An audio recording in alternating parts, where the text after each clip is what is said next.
Welcome everyone. Thank you so much for joining us today on a Saturday morning.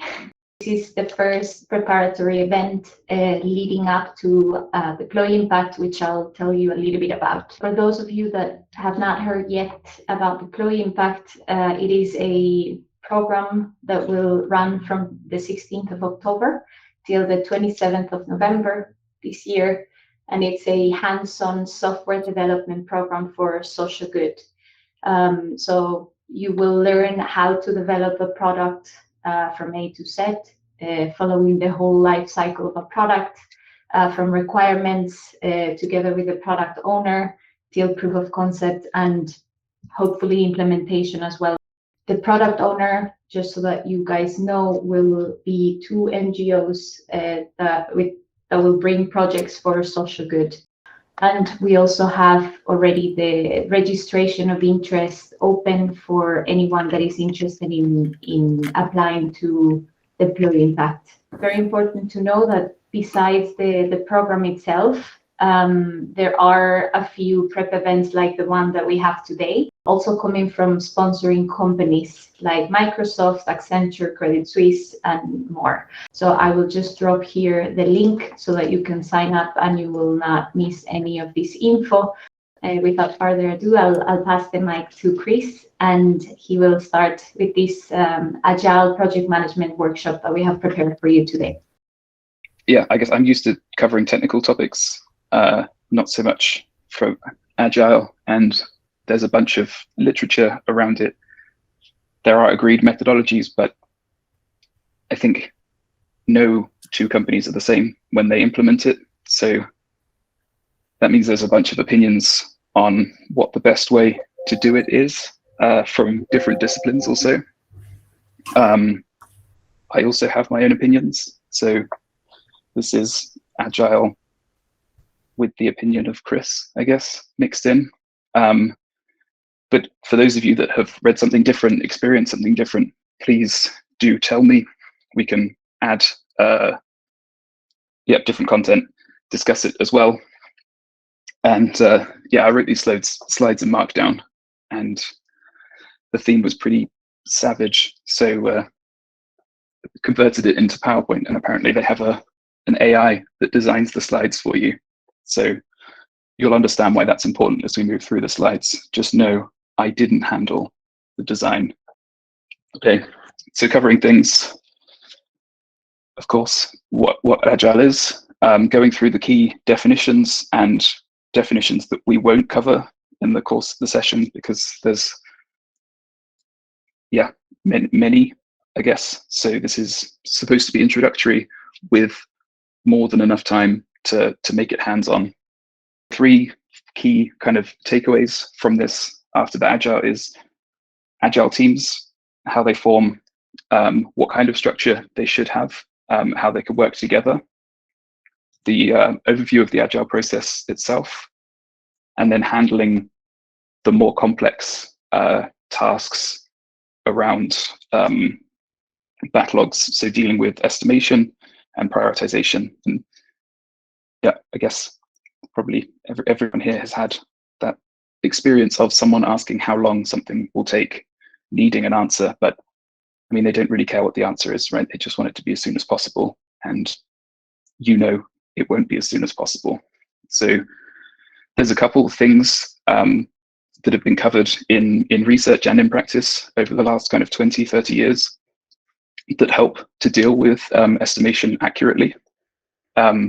So it isn't just based on gut feelings, which is, of course, where you start, right? When you first implement Agile, you don't have that background data, but hopefully some of these insights start from a more data-based foundation. It's a great question. Why should you listen to me? So I guess the generic, I worked in Agile teams. Anyone working in tech probably has worked in an Agile team, or at least worked for a company that says they're doing something in an Agile way.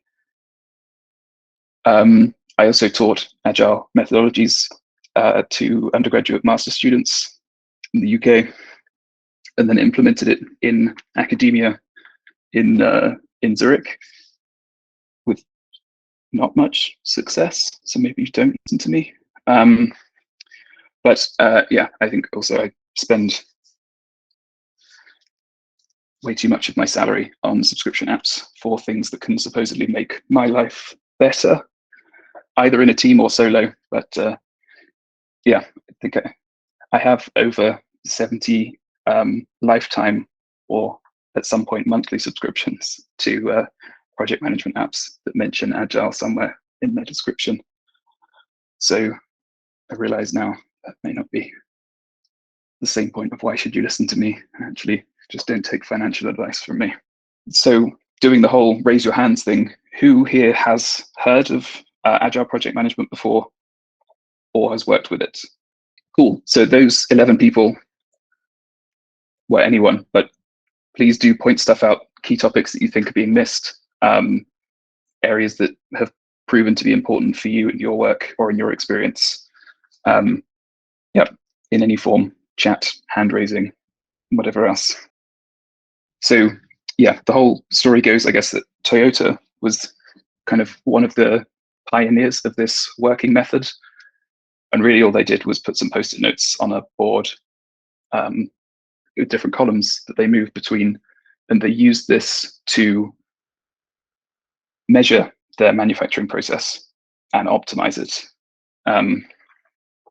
The idea being that this kind of global overview of what was happening in a factory and each stage of the manufacturing process could give them some insight into where bottlenecks might exist and how different tasks influence each other. But since they did that, people have run with it. They've invented other terms, Kanban, Scrum, Agile, all those words, and written handbooks around it, as well as kind of implementation guides for different industries. Now it's a pretty pervasive, exists in most industries in some form or another. And in tech, it's definitely not just limited to engineering, that marketing teams of tech companies, as well as product teams, etc., are pretty heavily involved. And obviously, it doesn't have to be just professional, right? If you're in a family, a shared house, having this kind of structure for tasks that might seem trivial, especially things like bill paying or things that can be broken down into multiple tasks, like booking a vacation or setting up an energy provider, Agile actually becomes quite useful. And if you like logic and rules, Agile's the thing for you.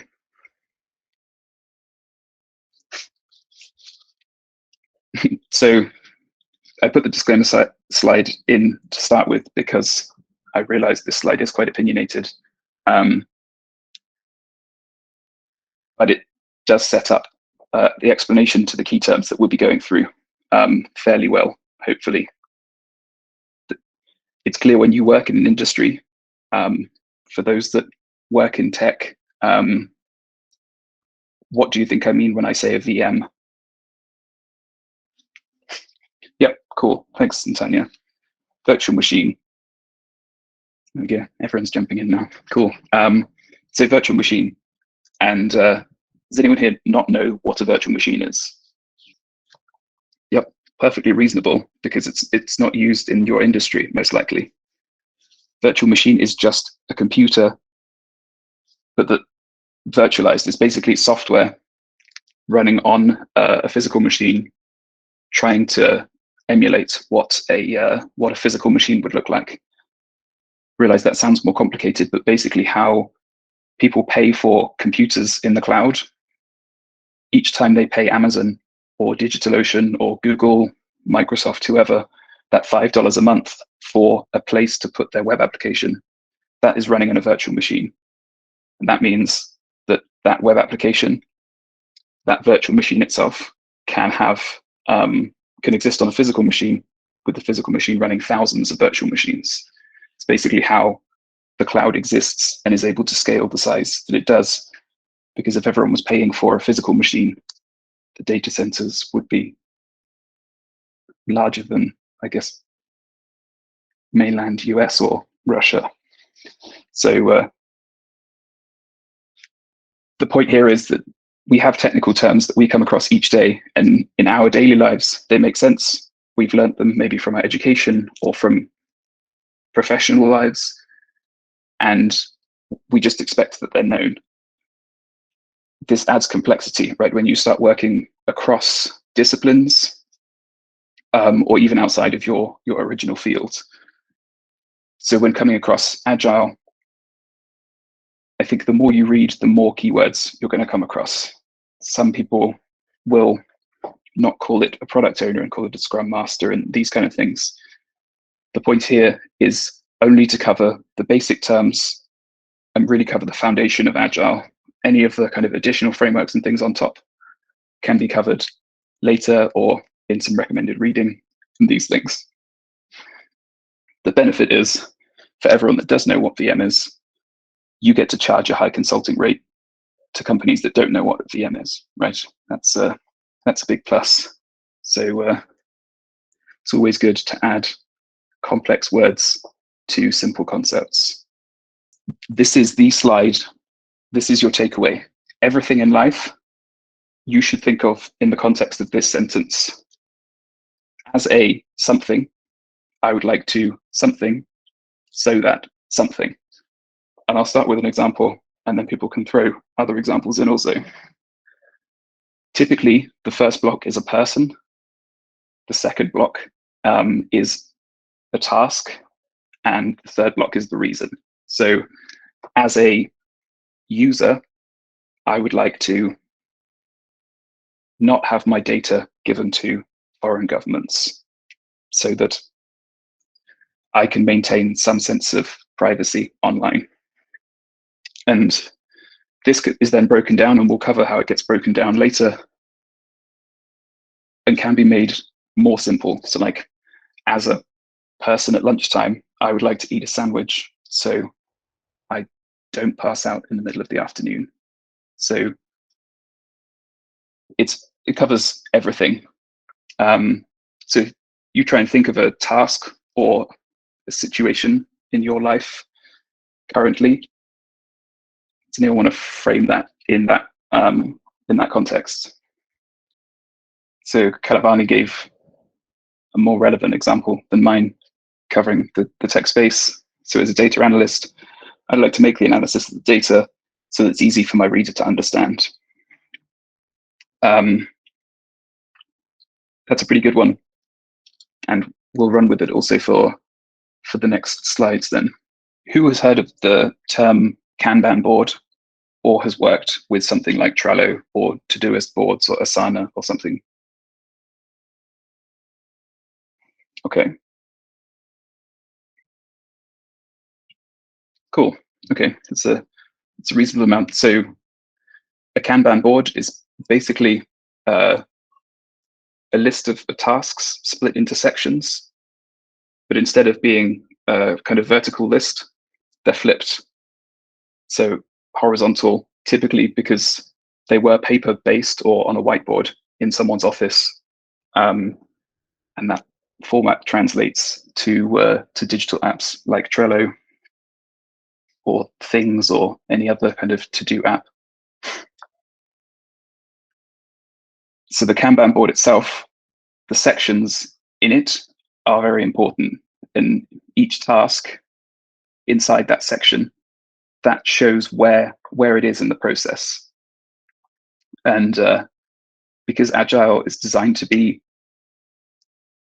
kind of adaptable to every industry, having things like manufacturing or on back order, these kind of things don't make sense. So we have these kind of generic terms to cover all as many edge cases as possible. So the first is the backlog. This is the first list. It's where you just dump everything that you think. So everything that was written here. So as a customer, I'd like to be able to pay by card. That goes into the backlog. As a data analyst, backlog. As a traveler, backlog. So you never move them across. As soon as you have that idea, it's kind of just your inbox, unsorted, unfiltered, throw it in there. When you're working on a task, the size of the task, the effort behind it is pretty important in Agile. How it can get done, how many people it would take for it to be completed, and what kind of time frame you would expect. And if you can't complete it in that time frame, it means the task is too complicated. You need to break it down. The most complicated of all tasks is adequately named an epic. So an epic is like, I don't know, very big picture. As a person who is an adult, I'd like to buy a house so that I can consider myself an adult.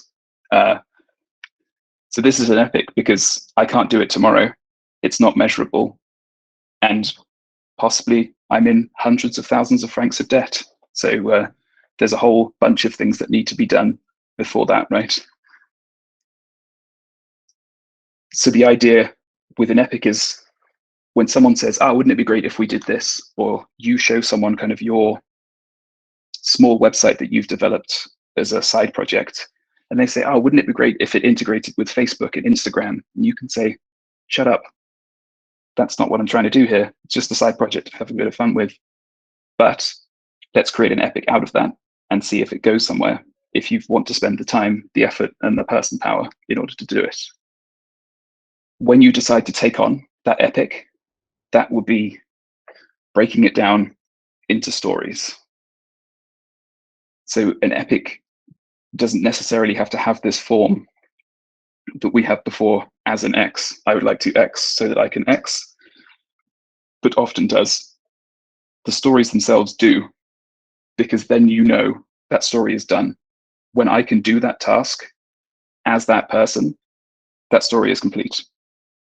So an epic could be made up of dozens of stories, or hundreds of stories, or 3 or 4, any number. That's probably the point I'm trying to make here.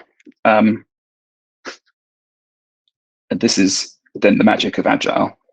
If any of you have been to therapy before and sat with a therapist constantly questioning the same thought you have of, and why is that? Why is that? Why is that? This is exactly what Agile is trying to do. When someone gives you an epic, how do you break that down to create a story? And then now you have that story, what needs to be done to implement it? And you break it down into the smallest measurable amount of work, which could be as trivial as open applications, like open my IDE, open my browser, read the documentation for this programming language, or create a database. It doesn't have to be some big task that you'll spend 6 hours of your workday working on. Ideally, it's as small as possible, because once you complete it, anyone else in the team could pick up the next task. So it's not blocked by you working on something. It helps the whole Agile flow stay as kind of dynamic as possible.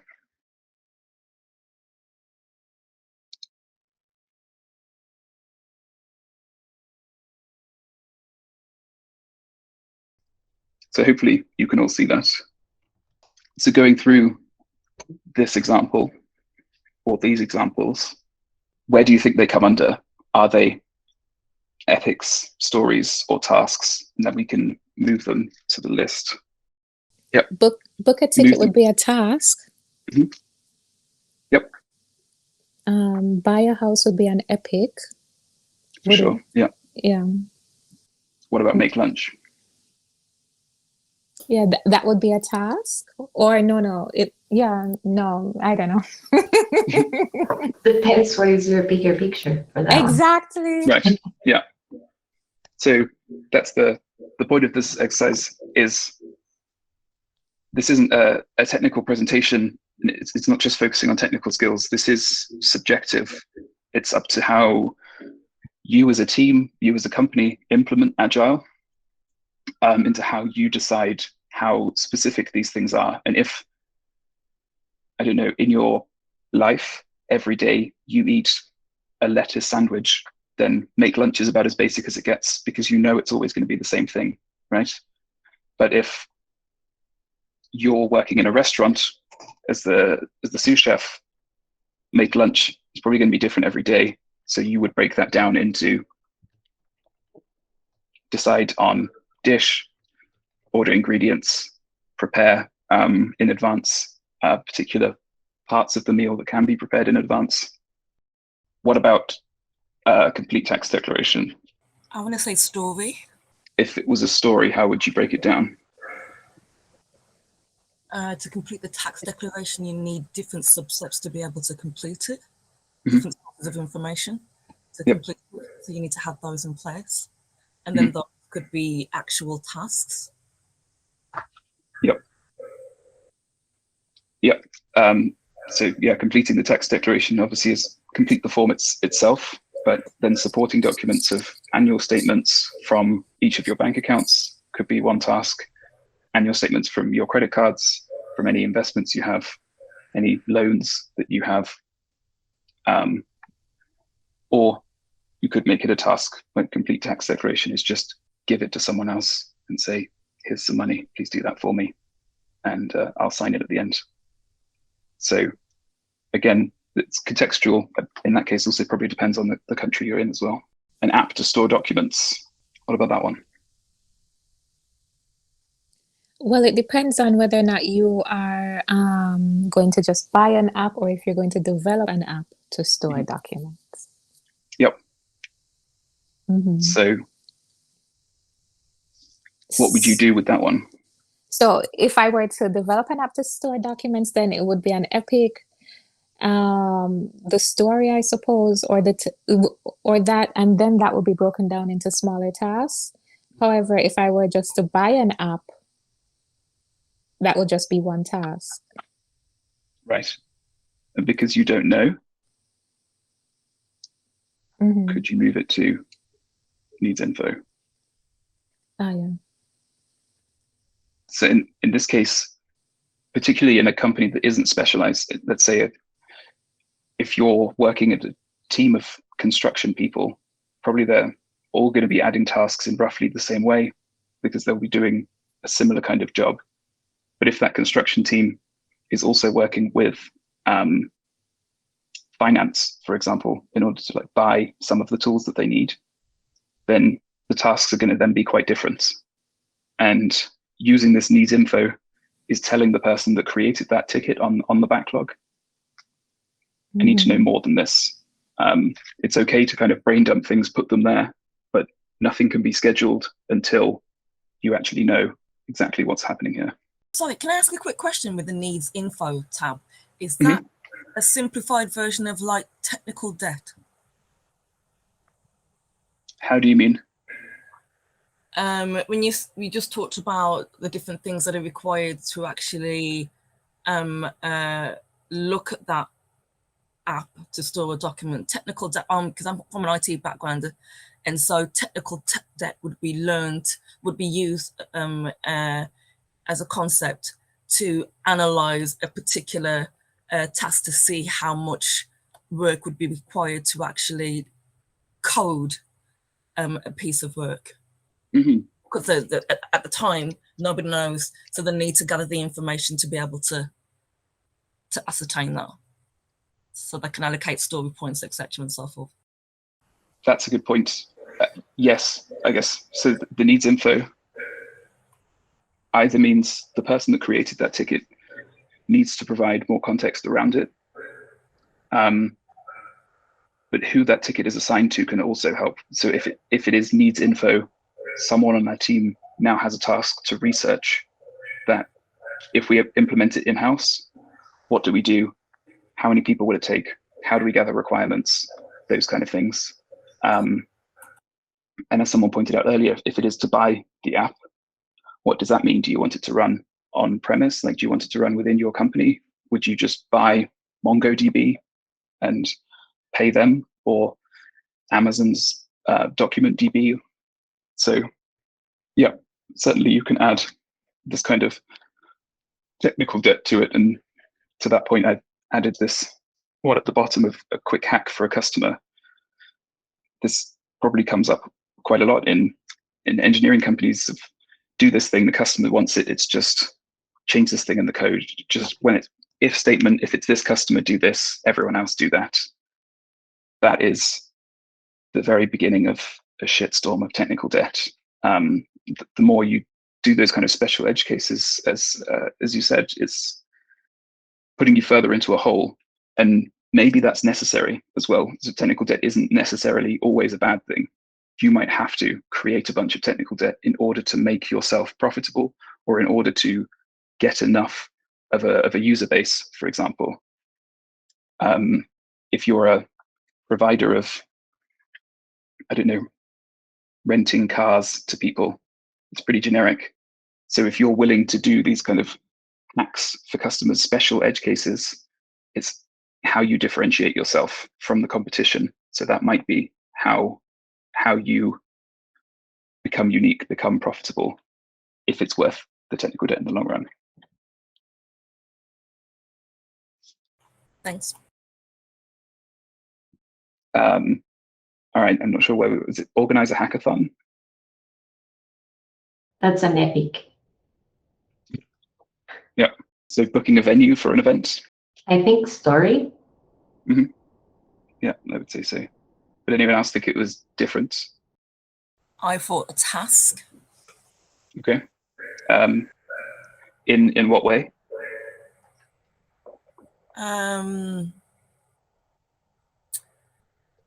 If you're using a system to book a venue that has different venues on there for a particular event, I think I was just looking at it from that perspective. Okay. Yeah. With its current wording, I would support the story. If it was book venue X for event Y on date Z, then I'd say that's the task. But I think you're also making it as a kind of feature to implement. Is that what you meant as well? I think so, yeah. Yeah, that makes sense as well. And now, because of all these different wordings, I guess it's easier to understand why Agile has this phrasing of as a X, I would like to X so that I can X. Because, of course, personally, we write our to-do lists like this all the time because it's our brain. We know how our brain works. So when I see buy a house, I actually look at it and think, that's not going to happen. Don't worry about it. But I know the context around it. And the same as organize a hackathon. I can be like, don't worry about it. Louisa will do that. But if that's a whole team of different people working together, having a fixed way of writing out stories, tasks, requirements means that everyone is on the same page and you're not kind of catering to an individual. Cool. Okay, so getting sponsors. I see it as a story because there's more into it than just getting sponsors. I mean, that's like a, yeah. But I don't know if I'm doing it right. I'm just thinking of story as, from story, I will break down in smaller tasks, right? Mm-hmm. Okay. Yeah. Maybe not 100% sure how accessible this way of thinking about it is, but if you consider it where an epic is the Lord of the Rings trilogy, a story is one of the stories from Lord of the Rings, and then a task is a chapter or maybe a sentence almost. So the epic is the whole thing, the whole picture, zoomed as far out as possible. This is what we would like to happen. The story itself is a measurable thing, but is still then broken down. Because you have this organizer hackathon, that is clearly an epic. So booking a venue for the event, getting sponsors, they would be stories inside of that epic. And giving tech talks on the event. What do we think for that one? Yeah, giving the tech talks and even making lunch might be a task as well, if we're considering it from that vantage point of organizing a hackathon.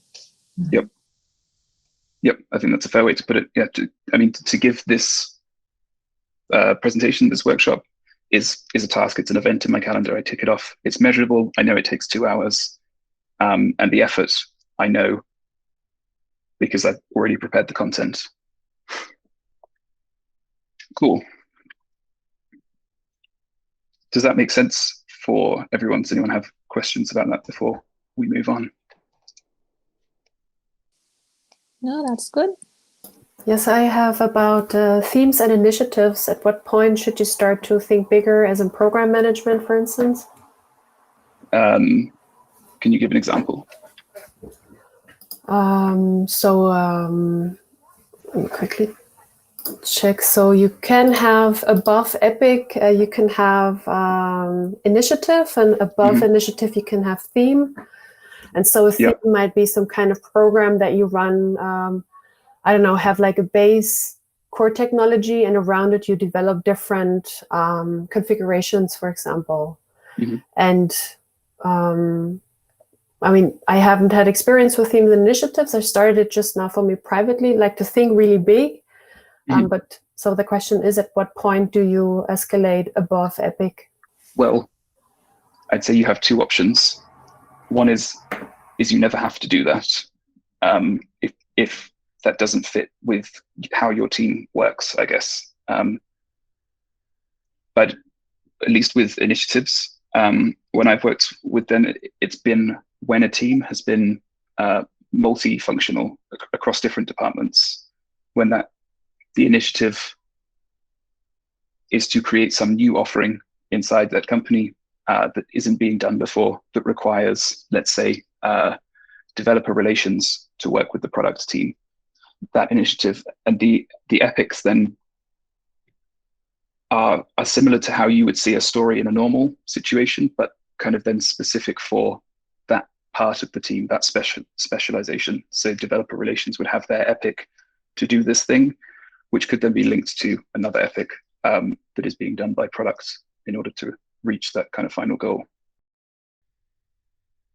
Has anyone heard of or seen this diagram before when talking about how teams work together? Forming, storming, norming. Okay, cool. So 2 people have raised their hands. Who wants to describe or explain that image for me? Sunka? I can hear you, but very quiet. Very quiet. Is it better? Like Okay, yeah. Yeah. So basically, in the when you put together a team, you have the storming phase where everyone is new. Maybe people don't know each other, and everyone has its own ideas to wherever to go. In the norming phase, you kind of level that, bring that together. So you make actually out of individuals, you get a team, and then they actually perform. And at joining, I don't really remember. And then in the forming, you kind of getting the team consistent for the next opportunity and maybe reshuffle certain elements of it. And then the storming phase begins again with the people who joined new, because the ones who already know each other might also have, with the new tasks or with the new focus the team gets, also having a storming phase again.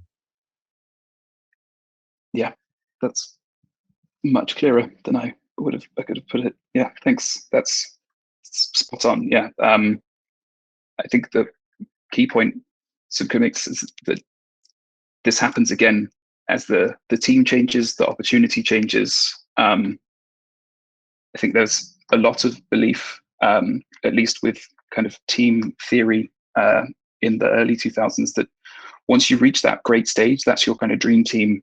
Those are kind of your salespeople. You want them always working together, closing those deals, which just isn't true, because even if the company stays the same, the opportunities, types of deals coming in also stay the same, the life situation of just one of those individuals changes how that team works.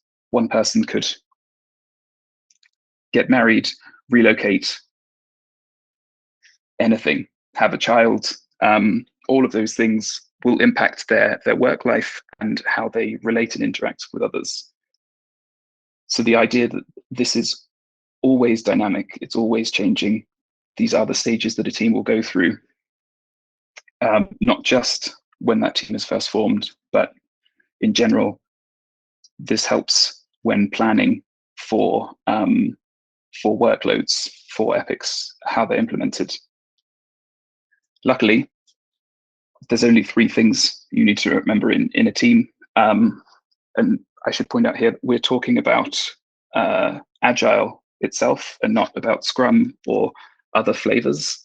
So this is kind of the Agile foundation. There will be another session held by kind of one of the partners of Women++ later in this We Tech Together conference, which I'll talk about at the end, focus more on Scrum and how you choose your role in a team. But here we'll cover kind of the 3 classical roles. First being the product owner. This is a decision maker. It doesn't necessarily mean the whole product. It could be parts of that product, different components, or a particular process within an organization.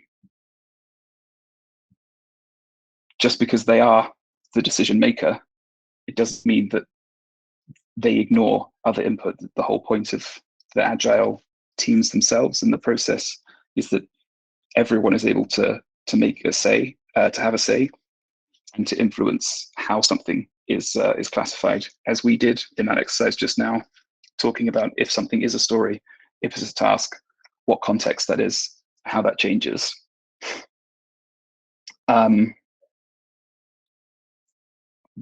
The larger benefit here, apart from it's clear in an organizational kind of hierarchy, then when I want to talk about PowerPoint in Microsoft, I go to the product owner for PowerPoint. And maybe it's the product owner for PowerPoint on Mac or the product owner for PowerPoint on Windows, but at least I know that's the person to speak to. I don't have to know how many engineers are working in their team. I don't have to know who's doing the UX, the UI. This is the person owns that product. This is the person that can get me that information. So they act as an interface for the rest of the company. When I want to know how that particular thing is doing, task, then product owner is who I speak to. Team lead. This is the person that runs these sprints. Sprints will come to in the exercise after the break of what they mean and how we work with them. But essentially, they are not necessarily involved in the actual work of the team, although often they are. They're responsible for knowing the status of everything all of the time. If I was working on a task and I say, I can't do it anymore because I hate PowerPoint, then that task is now blocked because I'm having a tantrum. So the team lead should know that, and they should know we need to get someone else on this task and probably fire Chris.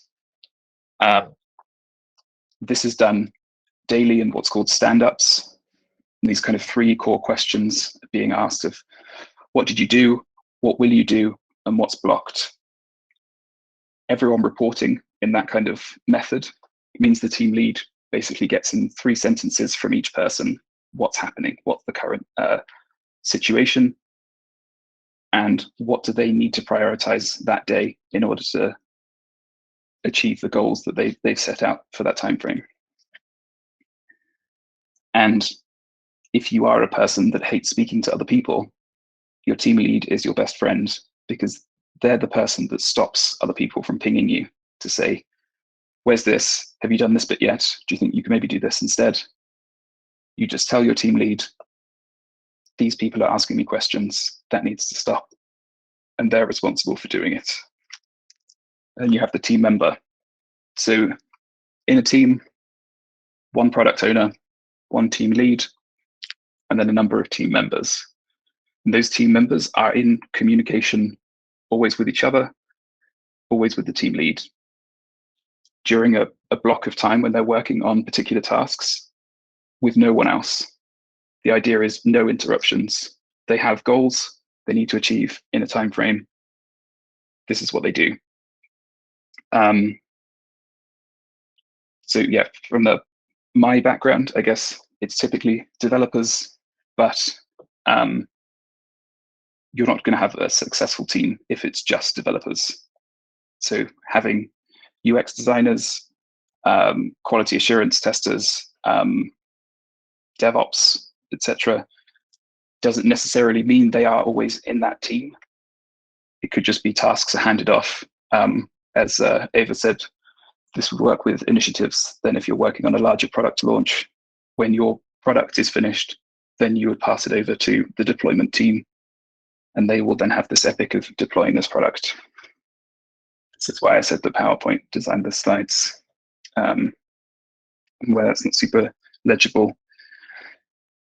This is fairly controversial, more than I really thought it should be, for a fairly trivial topic, but the size of a team between 5 and 11 people, my personal view between 5 and 8 people, and there's pretty strict guidelines from kind of thought leaders in Agile of when you reach that size, split your team up. It's not acceptable to have a team larger than that, even for a short period of time. It's always the case.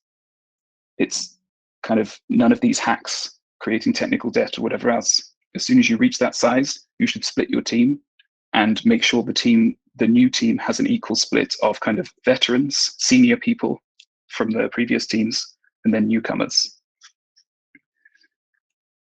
I do agree with the second point that specializing your team makes sense. If you do find you have 20-person teams, like this workshop, for example, splitting it up into those that are from an IT background, from an engineering background, from a marketing background could make sense. Or if your epic is around kind of multidisciplinary, then splitting it up to make sure that you have specialists from those key areas into a team also makes sense. So when forming teams, seek diversity, not just because the government enforces quotas, but almost every technical failure that's happened has either happened because of a white guy and they were aware of it, or it's happened because of a team and they weren't aware of it. So for anything Amazon has done questionably, probably it's okay to say that was Jeff Bezos's fault. He's not a good person. But for functionality like the like button in Facebook or infinite scroll in Twitter, this was a failure of a team because it was a team with a single background coming from a single culture without input from psychologists or even a diverse team of developers. So having diversity in your team isn't purely for reaching that quota.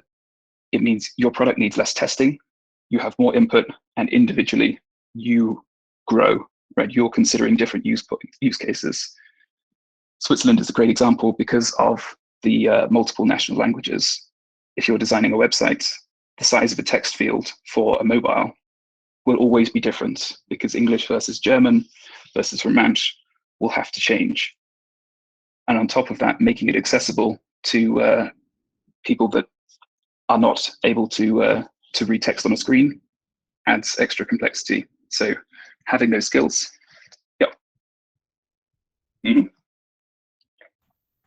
I didn't mean to interrupt. I just wanted to ask a quick question. Mm-hmm. With regards to what you're saying about diversity, would you say that also needs to include customers, some of the stakeholders as well?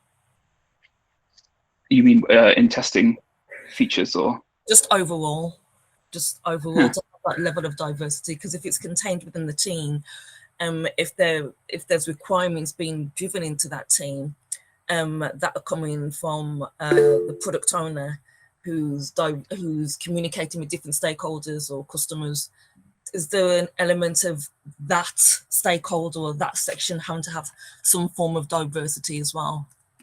Yeah, that's a very interesting point. I think it also builds possibly on your technical debt question, I guess. If you're only listening to the customer success or post-sales or salespeople that are giving you requests from one loud customer, then you'll implement features only for that one customer, right? So yes, it makes sense to know your user base, and that needs info status can also be used for, we need to know more. Do other people have this same issue? Do we really need to do this in a generic way? or you can move it to kind of a gathering interest where you just kind of wait for more people to ask and implement. But Ava, you have some thoughts.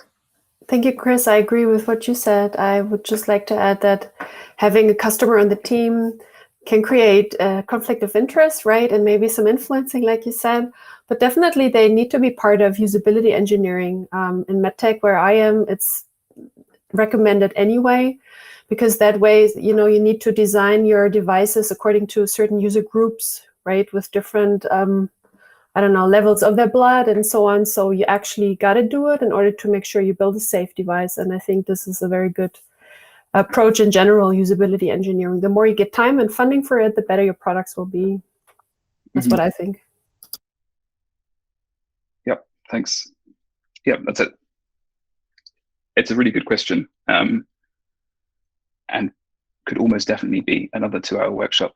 And for me, in my professional life, is also an unsolved problem. So if anyone here does have ways that they're working on it that are kind of different, or they think are successful, also feel free to email me or mention in the chat as well. Thanks. Cool. So we could probably take a break now, and then we'll cover this going into the exercise, and then we'll have then enough time at the end for kind of a more of a Q&A of things that we've covered here, but also areas of how it influences kind of your professional life currently, if Agile's in use or if it's not, or particular reasons why you're not using it maybe. Okay, this is also, it's a fairly brief example just to set up for the exercise, but does mean we can introduce the concept of sprints and what they mean. So a sprint is a block of time up to you, your team, your company, on how long that time is, where you're focused on implementing a number of tasks. So in order to plan a sprint, you look at your backlog, you look at the epics, the stories, the tasks, and those that are not well defined, you ignore. Tell them they need to be updated, they need to be broken down.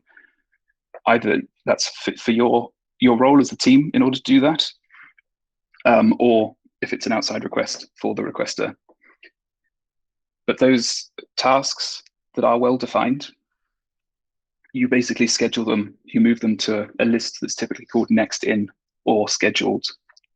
So when you do that, you set up this sprint. Typically it's 2 weeks, but there's nothing that says it has to be that period of time. Just trying to also set up the exercise at the same time, which is probably a bad idea.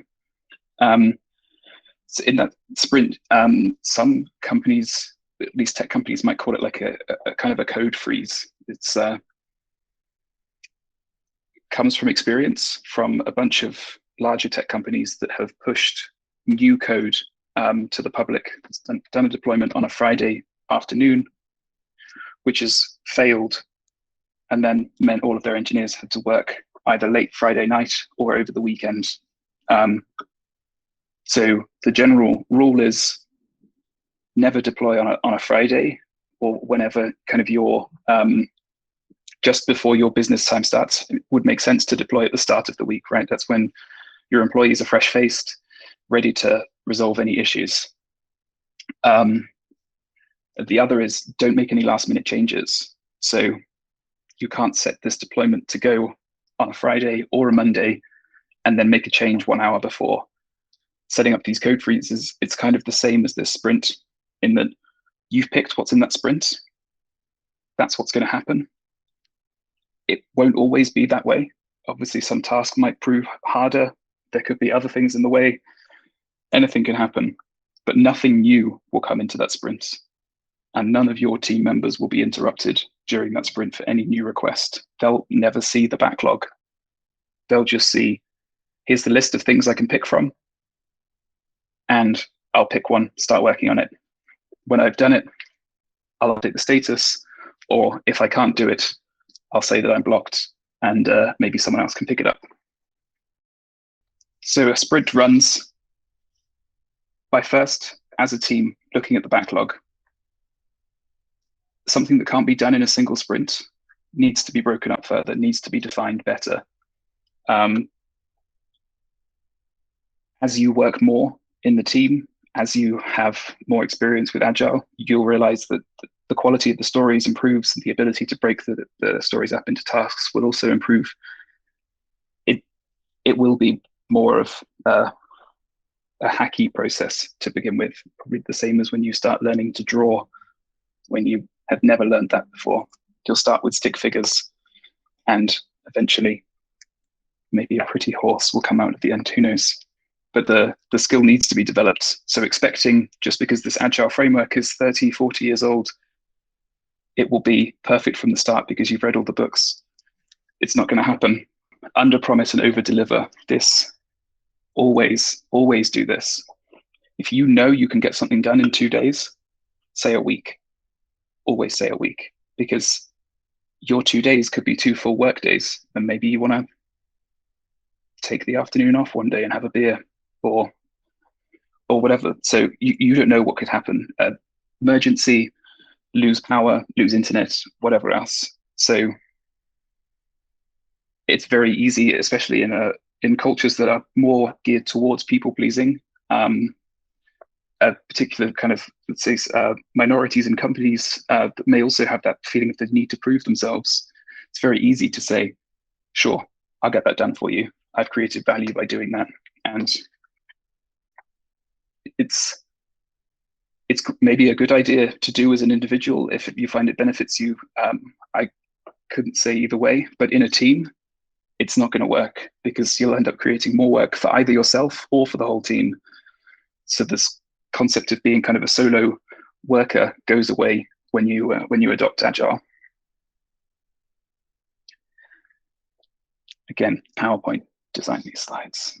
Following the whole sprint analogy, so this is shoes on, the sprint starts. Your schedule stories, they're locked, so your team knows they have a list of things to do. They select from one of those things, and it's not that by scheduling those stories that goes to engineer 1 or that goes to marketing person 2. You just pick from the list, pick up whatever you want to. And if you don't finish it and you don't want to carry on for some reason, you can also just put it back. The key point is your board should always be up to date. Any new information, anything that's blocking, if it's still assigned to you, it's working, that you're working on that.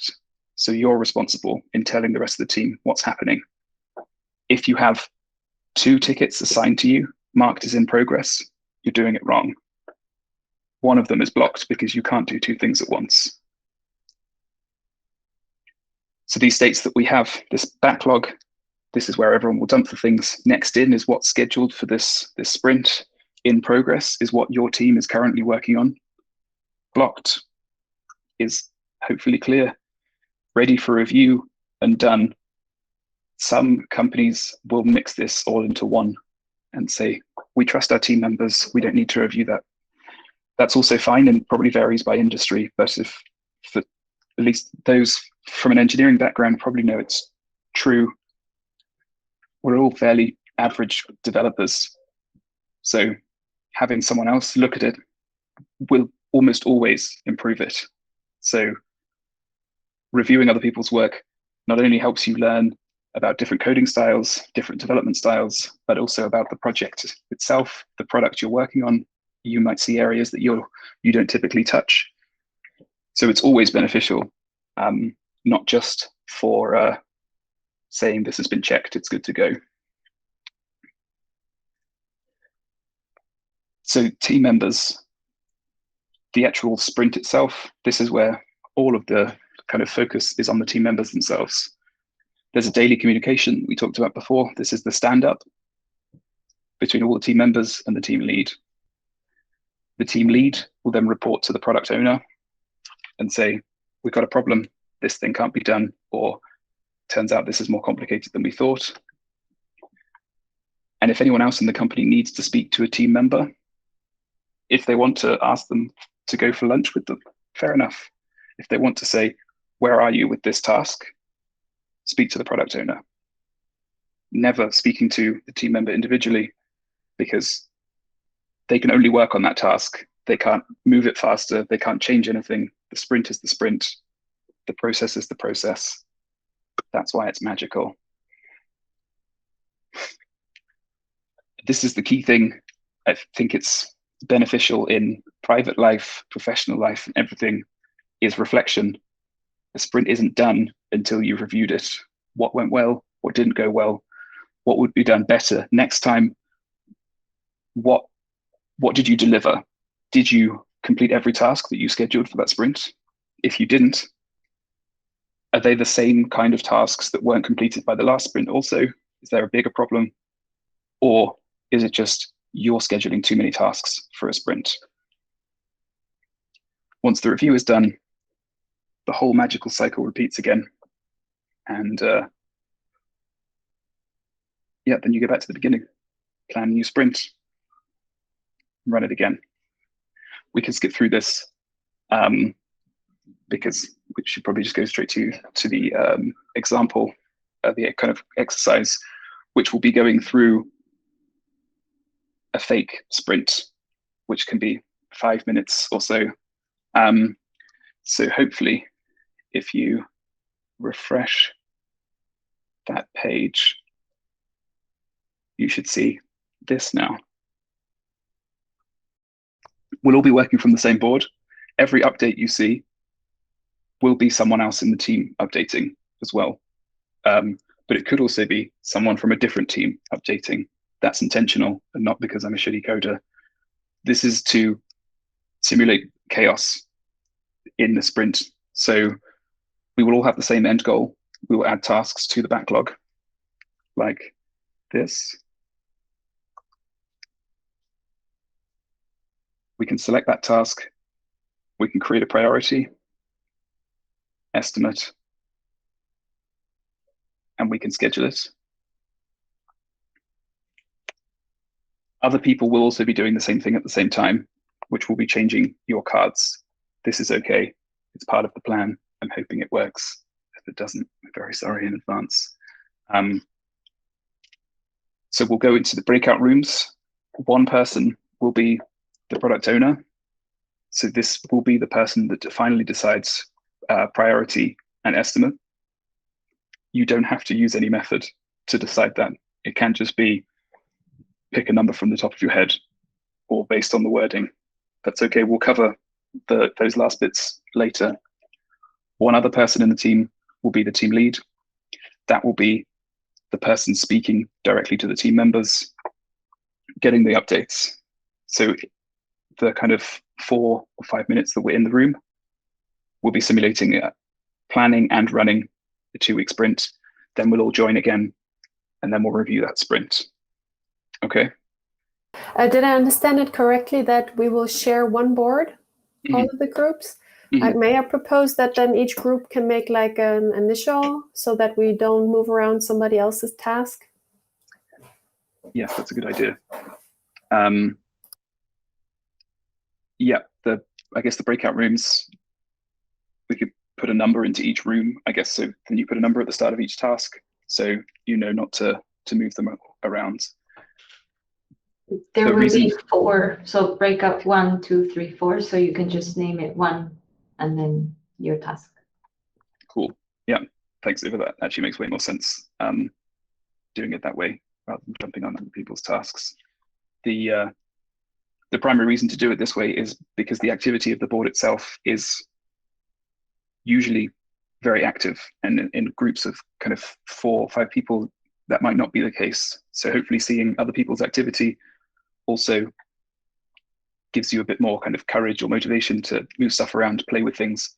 It doesn't matter if you break anything. Probably the site will break before you break something. So I wouldn't worry about it. Afterwards, we'll come back. We'll do a review of how it went. If the instructions were useful or not. And then we'll go through kind of the last bits of content, which is how you can estimate and how you can prioritize. And then we'll have Q&A, and then you have freedom for your Saturday afternoon. Backlog is how we add tasks with a little prefix, then moving them to next in progress blocked. For whoever isn't a product owner or team lead, you're a team member, basically. So picking up anything from next in, move it to in progress. If you think you're blocked, pop it here. If you think it's done, move it to ready for review, and then someone else in the team can pick it up and say it's done, or move it back to in progress. So feel free to move things around. This is not to get the agile process right. It's more to test kind of people's understanding, and then we can have a review session at the end. On what was clear from kind of this workshop, and maybe what things could be improved. So just to jump in, if you're still going through the example, I think this is probably a good point. We can use the last few minutes to do question answer review of this, but using your tasks that you have, we can kind of go through how to estimate, how to prioritize, then finish up with the Q&A session. So if what was one of your tasks, the app for Health Services during COVID? Yeah, so what we did with Rihanna is that we made, we put it into the backlog, to the development of the app. The service, one of the services we wanted to provide would have been prenatal screening, and then defining further services. And what we just did just now is that we added something under ready to review. So like essentially like defining the user interface hierarchy for the content that we'd like to put onto the user interface, as well as next in would have been to determine the app matrix, for the app development and whatnot. Okay, yeah, that makes sense. So going through the estimation things, there's a few points I think that are key to point out. That first, it's just 5 numbers, right? Doesn't say weeks or months. It's up to you to determine how you measure that as a company. Some people will do the same for effort and say this is a 5 for effort, which is it's the hardest thing that can be done, or it's a 1 for effort, it's a quick fix. So with estimation, we could say this, the UI to define a hierarchy of content is, let's say, a 3. It's going to require input from a number of people. The key thing to know or to consider when estimating is you're not supposed to give a number. It's the input from all people in the team is to explain the complexities of that task, to tell the other people in the team that you as a UX designer will have to do these things, which then this person as an engineer will then have to do. So that's just organizing people, right? Organizing. Yeah. And setting expectations. Yeah, exactly. Yeah.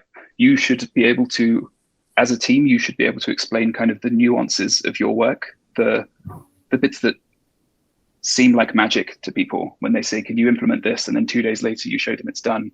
They don't see what you did in those 2 days. So you need to explain, I need to do these things, and this is roughly the time it will take. So the next key point is never ever listen to your gut, because it's always wrong. I've never been in a situation where the gut instinct for estimates are right. I'm the opposite. My gut always fail. But if you trust it, looking at the data, was that estimate also right? That if you thought I can get this done 2 days, and yeah, was it done in 2 days? Then would you say? It depends. Sometimes, yeah, I've underestimated and overestimated, and I think estimation is quite challenging, especially in a real world environment where you have stakeholders and processes and tools, and things go wrong within those things. So yeah. I think that's the key point is your gut develops its instinct based on you and your protection. But with Agile, you're working in a team. Your gut's never going to consider the whole team in the instinct. So, as you said, when you have stakeholders and processes defined, you might be able to say, for me as an individual, I could do that task in 2 days. But overall, it might require input from other people. Yeah. You might lose internet access, these kind of things. The benefit of using the tools that you mentioned before, Trello, Jira, whatever else, is they store all this data for you. How long did that task take? When did you schedule it? When did you say it was going to be done? When was it actually done?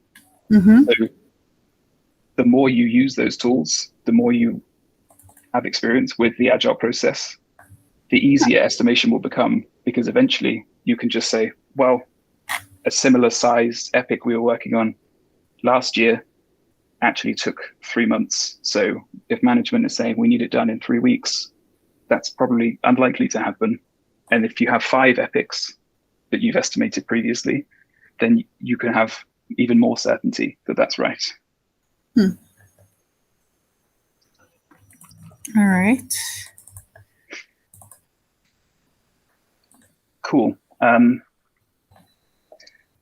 so with the prioritization as well, I guess this is the product owner makes the final decision for sure. The team should input which things go first. We have this example on the screen of find the title for the book. And the room that I was in, people had different views that they would need to think of a title before they started writing, or they would think of a title once they've completed the content. So in that case, the team is divided. The product owner makes the decision of when that task becomes a priority. Do we do it straight away? Do we wait until the end? It's not important what decision you take. It's important that the process that you took to get to that decision is clear. Maybe not everyone on the team needs to agree. That's fine. That will almost always be the case. It's important that everyone at least understands opinions were heard, disagreements were made. This was the final decision, and it's maybe logical. Maybe it's not the favorite, but at least it's logical. And if you have dodgy reasons for making that decision, as long as you can own them as a team, that's also fine. If you're helping out a customer purely for financial gain, that's also fine. If you want your company to be more successful and more profitable, it's okay to say you did it for capitalist reasons. In the same way that you maybe just want to help out this one person, one small customer that's struggling just because you feel you have a social responsibility. If you can justify the effort going into that task and the team is okay with the reason, then it's okay to prioritize that way. Questions in general for, yeah, Hando. I'm just wondering, I assume this Backlog is a living board, right? I'm just wondering how flexible or adjustable it is when you determine tasks, when you want to undone something, how flexible it is. Do you mean to remove something from the backlog, or? Let's say if you divide it into some tasks, and on the way you realize it's not going well, you have to adjust something or divide the tasks in a different way, something like that. Do we have these flexibilities? In the functionality of the website I made last night? No, but in Agile, in the framework, yeah. Okay.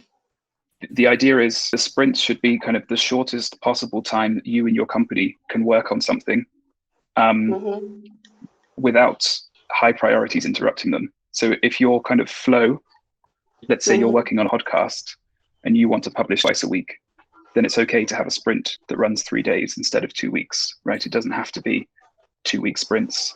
For development, when you release something every 2 weeks, having a 2-week sprint makes sense. When you notice something's not going well, you handle it in the sprint review and say, we need to redefine this. This story is actually bigger than we thought it was. And that typically comes from doing research before you have a task during a sprint to research this. What is the implementation effort? What is the kind of the person power that's required to get this feature done? Then does it become a new sprint now after everything is reviewed and redefined? Yep. Yeah, okay. Thanks. I think you make a good point about backlog itself is kind of a living list. It can change during a sprint. Outside a sprint, anything can happen on backlog at any time. The fields that are locked are the ones that have been scheduled for that sprint, the next in, and then the things that are in progress, ready for review. Once the new sprint starts, all those other lists will be emptied. The backlog is kind of the source of truth. It's where, if it's not on the backlog, you're not going to do it, basically. All right, thanks. Hannah raised the hand also. I've got a question. Do you have a board for every project, or are all projects on one board? And I want to use Agile in a not so tech savvy environment. So we also have daily tasks to do that are like the main business. So the project work is basically on top. I try to figure out how to separate, but also like have a connection between it. So that's kind of an organizational question. Yeah. How to apply. Flexible. It's certainly flexible in what you choose to do, but separate boards is almost always the case, at least per team or like per kind of function in the company. We'll have separate boards for, as Eva mentioned earlier, having these kind of initiatives, themes, creating boards specifically around those is also pretty common. The idea of epics and stories of tasks staying in one board is most normal in what I've seen, but it doesn't mean it has to be that way. You could decide to have a board to describe one epic, and that only those people that are working on that epic are part of that board. So you could have one per project, as you said. It's not uncommon. It hasn't fit with the use cases for me so far, but I think it's certainly not uncommon. If I may, I would like to share from my experience. I applied Jira Confluence. I don't want to make advertisement, but I'm a big fan. And what is great about it, you can apply those filters. So even on one board, you can make a deeper filtering or layering of your information. And you can use a dashboard function in Jira. And then even on Confluence, you can run a little macro that extracts also tasks, and you can organize it even in a different way to make it more user-friendly depending on your different target groups. If you have an executive target group, you need more the dashboard view, right? Like a pie chart. And then for other interests or stakeholder groups, you can make different views and share information. So I find that quite useful. Thanks. Yeah. Other people using anything different to Jira? I'm using UpClick. ClickUp. Yeah.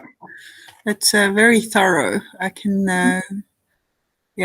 manage quite a lot more than I can do with Trello or Jira. But I'm not an expert. This is just newbie trying out different PMT tools. Yeah, I think ClickUp and Airtable and these kind of mixing around are more popular because they fit with not just an agile workflow. You can also have one company using it, whereas with Jira, it's very fixed towards agile. So when you're an agile house, it for sure makes sense, but it's harder if maybe other departments are using Asana or Trello or something else. Oh.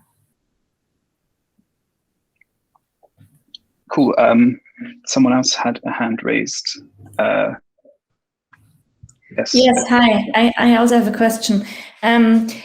It's a bit for picking the tasks and the team size and the different like roles of the team members. So if I have a team of 5, 6 people only, but very diverse roles, there might be only one UX designer. We will not have 3 UX designers, 3 developers. You had a long list of like possible roles of these team members. So how does picking the task then work? Because if there's only one UX designer, he or she will have to do all the UX tasks, kind of. So yeah, then it doesn't really work that you pick and put back, because it will be clear which tasks you will have to do, and the teams will not get bigger. So how does this work with very specific roles? That's a good question. So I guess it doesn't mean that a task that is suited to a specific role will necessarily have to be done by that role. That you could have a developer that maybe wants to try and do a bit more UX things, so they can also assist in those tasks. But that, I think that the real answer to your question is it comes down to sprint planning. That if you have a team of all UX people, then your capacity planning for that sprint is all of the hours, all of the effort of everyone on that team. But if you have a mixed team of developers, designers, marketing, then you can't pick all development tasks, right? It's not going to work. So when you plan for that, not only do you have to pick the tasks that match the skills of your team and the capacity, but you also have to pick up then tasks that aren't going to be blocked by relying on another member of the team. So for example, you can't have 5 UX tasks that first have to be done before anyone can do development, because your developers will just be sitting around for 2 days, maybe waiting. So this is handled for sure in your sprint planning. Does that make sense? Yeah, that makes sense. But then maybe one follow-up question. So that makes a lot of sense in the short run, maybe for a few sprints. But what if the project demands like a different mixture of the tasks? Will you reform the team kind of constantly during the phases of a product? If you find you have a bottleneck, then probably it means you need to hire at least, or you change the structure of your teams. And it can be then that maybe you don't have project-based boards, and instead department-based boards. So your UX people will have a sprint with all the UX tasks. Once those are done, they will unlock tasks for engineering to start working on. So you could then have kind of single focus teams that aren't mixed in their roles. Okay, great, thanks.